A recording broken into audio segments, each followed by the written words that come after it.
নমস্কার, আপনারা দেখছেন বাংলা বার্তা ইউটিউব চ্যানেল। জানাবো আজকের বাছাই করা কিছু গুরুত্বপূর্ণ খবর। প্রধান সংবাদগুলি জানার আগে শুরুতেই দেখে নিন আজকের হেডলাইন্স। জানুন লক্ষ্মীর ভান্ডারের মার্চ মাসে টাকা কবে আসবে, অন্যান্য ভাতা নিয়ে বড় সুখবর। 26 তারিখে রাজ্যে মোদি ঝড় আসবে, বিজেপি একের পর এক প্রকল্প জিতছে, এবার কি পদ্মফুল বাংলা দখল করবে?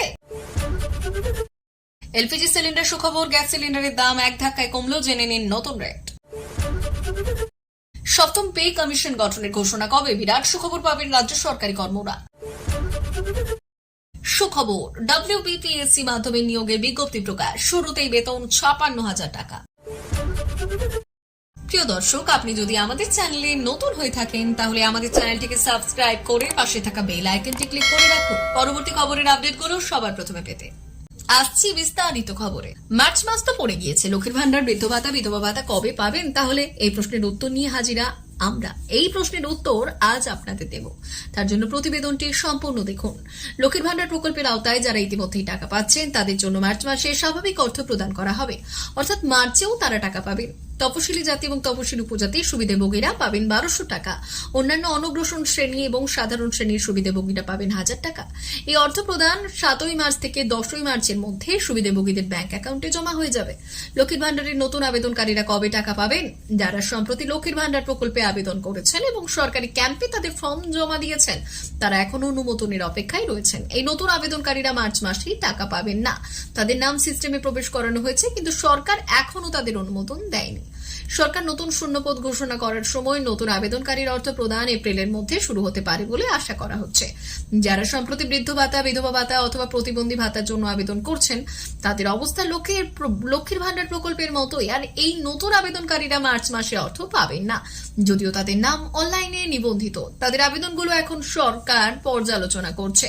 নতুন আবেদনকারীরা কেবলমাত্র সরকার নতুন শূন্যপদ ঘোষণা করার পরেই তাদের অর্থ পাবেন। শূন্যপদ ঘোষণা করার পরেই নতুন সুবিধাভোগীরা অর্থ প্রদানের জন্য যোগ্য হবেন। যারা ইতিমধ্যে বার্ধক্য ভাতা, বিধবা ভাতা এবং প্রতিবন্ধী ভাতা প্রকল্পের আওতায় টাকা পাচ্ছেন তারা মার্চ মাসে ১০০০ টাকা পাবেন। এই অর্থ ১৫ই মার্চের মধ্যে তাদের ব্যাংক অ্যাকাউন্টে জমা হবে। আর এই পরিমাণ অর্থ এই প্রকল্পগুলির দ্বারা প্রদত্ত মাসিক সহায়তার অংশ, যার মধ্যে জয় জোহার এবং সিডিউল ফ্রেন্ডস এর মতো প্রোগ্রামও অন্তর্ভুক্ত। এবার বিজেপির ঝড় রাজ্য জুড়ে বয়ে যেতে পারে। যাই হোক, অনেকেই রাজ্য সরকারের ওপর ক্ষুব্ধ। চাকরি প্রার্থী থেকে শুরু করে সরকারি কর্মচারী অনেকেই মমতা সরকারের বিরুদ্ধে ক্ষুব্ধ। ইতিমধ্যে রাজ্য সরকার বিশেষভাবে সন্তোষজনক কোনো বাজেট উপস্থাপন করতে পারেনি। সব মিলিয়ে তৃণমূল সরকার অনেকটাই কেঁপে উঠেছে। গত বিধানসভা নির্বাচনের পর অনেক আর্থিক অনিয়ম প্রকাশ্যে এসেছে। তৃণমূলের বড় বড় নেতারা জেলে গেছেন। ইডি কোটি কোটি টাকা উদ্ধার করেছে। সামগ্রিকভাবে বাংলার মানুষের মানসিকতাও অনেকাংশে পরিবর্তিত হয়েছে। অনেকেই ভেবেছিলেন লোকসভার বিজেপি জয়ী হবে, কিন্তু তা হয়নি। বরং কেন্দ্রীয় দল ভোট ব্যাংকে কম ভোট পেয়েছে। মোদীর দল তাদের জয়ী আসনগুলো হারিয়েছে। অতএব আবারও লোকসভায় তৃণমূলের ঝড় রাজ্য জুড়ে বয়ে গেল। কিন্তু আসন্ন বিধানসভা নির্বাচনে বিজেপি অনেকাংশেই জয়লাভ করতে পারে। তবে কেন্দ্রীয় বাজেটে পশ্চিমবঙ্গ সম্পর্কে কোনো ঘোষণা করা হয়নি। বাংলার মুখ্যমন্ত্রী এসে এতে খুবই ক্ষুব্ধ হয়েছেন এবং যেহেতু লোকসভায় বাংলার বিজেপির পারফরমেন্স ভালো ছিল না, তাই কি বাংলা বঞ্চিত ছিল? রাজনৈতিক বিশ্লেষকদের মনেও এই প্রশ্নটি জেগে উঠেছে। কিন্তু শহর জুড়ে একের পর এক মেট্রো রুট এবং একাধিক কেন্দ্রীয় প্রকল্পের কারণে অনেকেই চান বিজেপি বাংলায় ক্ষমতায় আসুক। অনেক জরিপেই এই লক্ষ্য করা গেছে এটি। এদিকে আমরা যদি দিল্লি নির্বাচনের দিকে তাকাই তাহলে এবার দিল্লিতেও মোদি ঝড় উঠছে। শুধু দিল্লিতেই নয়, শক্তিশালী পট্টনায়ক সাম্রাজ্যের পতন ঘটেছে উড়িষ্যাতেও। তাহলে এবার কি বাংলার পালা? অনেক রাজনৈতিক বিশ্লেষক অনুমান করছেন যে বিজেপি জিতুক বা হারুক, এই বিধানসভায় এটি একটি বড় ঝড় বয়ে আনতে চলেছে। বাংলাদেশে নিত্য প্রয়োজনীয় জিনিসের দাম লাগাতার বৃদ্ধি পাচ্ছে, যা সাধারণ মানুষদের জন্য চিন্তার কারণ হয়ে দাঁড়িয়েছে। বিশেষ করে রমজান মাসে বাজারে মুরগি, মাছ, মাংস, লেবু, শসা, বেগুনের দাম বেড়েছে অনেকটাই। তবে এই পরিস্থিতির মধ্যে কিছুটা স্বস্তি আনলো রান্নার গ্যাসের দামের খবর। বাংলাদেশ এনার্জি রেগুলেটরি কমিশন ঘোষণা করেছে যে এলপিজি সিলিন্ডারের দাম কমানো হয়েছে। ৩রা মার্চ বিইআরসি কার্যালয়ে এক সংবাদ সম্মেলন করা হয়েছে এবং তরলীকৃত পেট্রোলিয়াম গ্যাস সিলিন্ডারের দাম ২৮ টাকা কমানো হয়েছে। শুধু রান্নার গ্যাস নয়, অটো গ্যাসের দামও কমানো হয়েছে এবং অটো গ্যাসের প্রতি লিটারে ১ টাকা ৩১ পয়সা কমানো হয়েছে।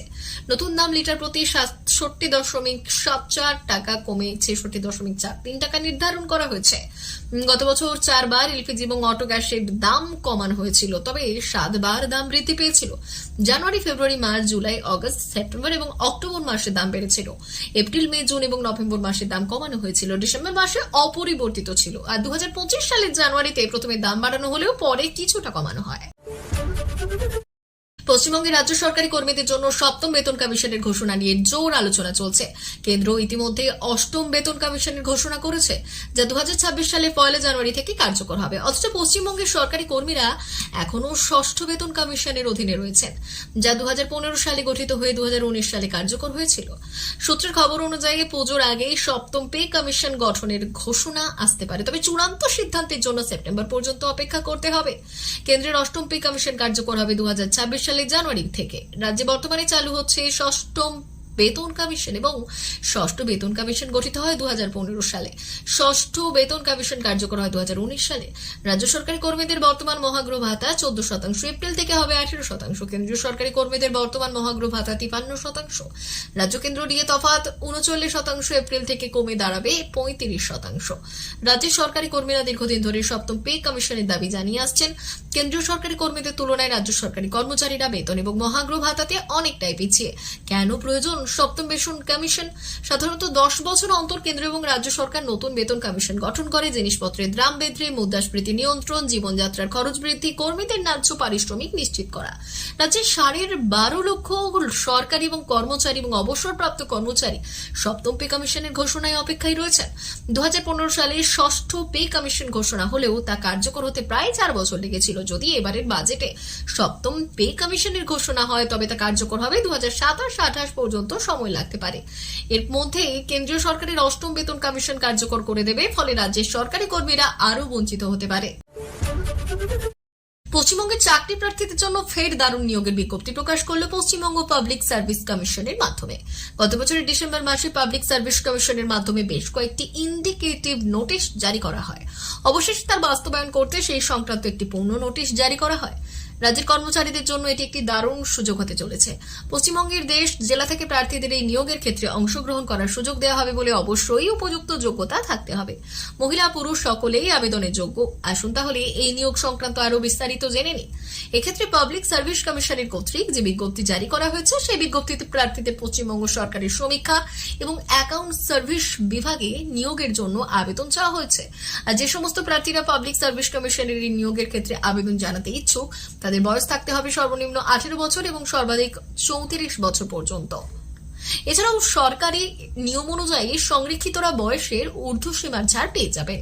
প্রার্থীদের আবেদন করতে শিক্ষাগত যোগ্যতা পাবলিক সার্ভিস কমিশনের এলটিই নিয়োগের যে বিজ্ঞপ্তি প্রকাশ করা হয়েছে তার সঙ্গে পরিপূর্ণ থাকতে হবে। যোগ্যতা এবং অভিজ্ঞতা সম্পর্কে বিস্তারিত অফিসিয়াল নোটিশও আপনারা শুনে নিন। রাজ্য সরকারের বেতন কাঠামো অনুযায়ী প্রার্থীদের ন্যূনতম মাসিক বেতন শুরু হবে 56,100 টাকা থেকে সর্বাধিক 1,44,310 টাকা। পাবলিক সার্ভিস কমিশনের এই নিয়োগের ক্ষেত্রে প্রার্থীদের অনলাইন মাধ্যমে আবেদন করতে হবে। অনেক আবেদন করতে প্রার্থীদের প্রথমে পশ্চিমবঙ্গ পাবলিক সার্ভিস কমিশনের অফিসিয়াল ওয়েবসাইট ভিজিট করতে হবে। এরপর রেজিস্ট্রেশন করতে হবে। রেজিস্ট্রেশন নম্বর এবং পাসওয়ার্ড দিয়ে লগ ইন করে পুরো ফর্মটি ফিল আপ প্রক্রিয়া শুরু করতে হবে। ফর্ম ফিল আপ চলাকালীন প্রার্থীদের নির্দেশ মতো জরুরি ডকুমেন্টস আপলোড করতে হবে। এরপর আবেদন মূল্য জমা করতে হবে যদি প্রযোজ্য হয়। সব শেষে ফাইনাল সাবমিট করে ফর্মটি প্রিন্ট আউট বের করে নিতে হবে। যে সমস্ত প্রার্থীরা যোগ্যতার ভিত্তিতে সফলভাবে আবেদন করবেন, সেই সমস্ত প্রার্থীদের নিয়োগ করা হবে মূলত লিখিত পরীক্ষা বা ইন্টারভিউ এর মাধ্যমে। নিয়োগ পদ্ধতি সম্পর্কে আরো বিস্তারিত জানতে অফিসিয়াল নোটিশটি ডাউনলোডও করে দেখে নিয়েছেন এবং অনেকেই আছে যারা এই সরাসরি এই সংবাদ মাধ্যমের দিকে নজর রেখেছেন। যে সমস্ত ভার্সিটি আবেদন করতে চায় এবং তারা অনলাইনের মাধ্যমে আবেদন করতে পারবেন এবং 27 ফেব্রুয়ারি 2025 তারিখে 13 মার্চ 2015 তারিখ পর্যন্ত এই নিয়োগ প্রমোশনাল ভিডিও ভিত্তিতে সম্পন্ন করা হবে এবং বিস্তারিত জানতে অফিসিয়াল নোটিশও আপনারা ডাউনলোড করে দেখে নিতে পারেন। প্রিয় দর্শক, এখনকার মতো খবর এই পর্যন্তই। ধন্যবাদ।